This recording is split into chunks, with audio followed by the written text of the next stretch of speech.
Well, you'd have seen by the thumbnail, sloppy passing, balls in behind, and another corner goal conceded.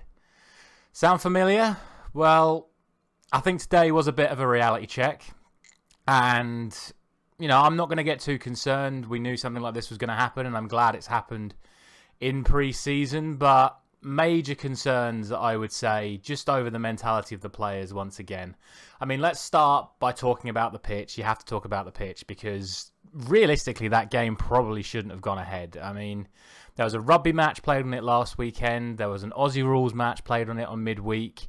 Palace and Leeds played on it last night, and then it rained all day up until kickoff, and there were 3 pitch inspections. They decided to put the game on, and if you looked at that pitch, it was cut up in places, it was uneven in places because you had the cricket squares cut out. It wasn't fit for a elite level football match that I would consider 2 Premier League teams to be at that sort of level. It's not the sort of pitch you're going to get in the Premier League, so you have to take that into some consideration when you consider what happened. But from there, you still have to address the game the way it should be addressed, and things didn't go right in the second half. In the first half, I actually thought we were absolutely fine. I really liked the look of us in the 4-3-3 with Fred dropping in as the pivot, turning and playing passes forward, Donny and Bruno getting on the ball when they could, playing passes to the forward 3, and there were a lot of good chances in that first half. Good balls in behind to Sancho and Rashford. I think Villa's shape did cause some problems. They were playing a 4-1-2-1-2 in the first half, essentially meaning that only one fullback could go at a time, which is something we've not been used to in pre-season. So far, Dalot and Shaw or Dalot and Malacia have been constantly bombing. But with Villa leaving those 3 up top, it meant that only one could go at a time. But that is where the first goal came from, down the left-hand side. Shaw putting the ball in and Sancho scoring. And then, I really thought Sancho and Fred were good in that first half. And like I said, second goal, Fred coming in short, pinging a lovely ball in behind for Sancho, which then caused the chaos, which inevitably led to the Rashford onto Cash own goal. And I had a completely different video planned at half-time, but as Erik ten Hag's Manchester United went in at the half-time whistle, all of a sudden, Ole Gunnar Solskjaer and Ralph Rangnick's Manchester United came out for the second half, and it was just same old, same old. Villa did change their shape. They went to a 4-3-3 of their own, started putting a bit more pressure on the Manchester United defence, and the passing mistakes started coming back. Maguire looked uncomfortable on the ball. Lindelof looked uncomfortable on the ball. Fred, after looking so good in the first half, was then either giving it away with his passing or even at sometimes being tackled by the Villa forwards with the press on them. Big concerns there. And then literally one player completely ruined our defence, and that was Leon Bailey. I mean, anyone who knows football knows how talented Leon Bailey is, especially with his pace. And we spoke about it a couple of videos ago, about how the defence is too slow. And the amount of times Villa just hit that ball in behind Luke Shaw and Lindelof to Leon Bailey. It's how they scored the second goal, and it's near enough how they created all of their chances in the second half.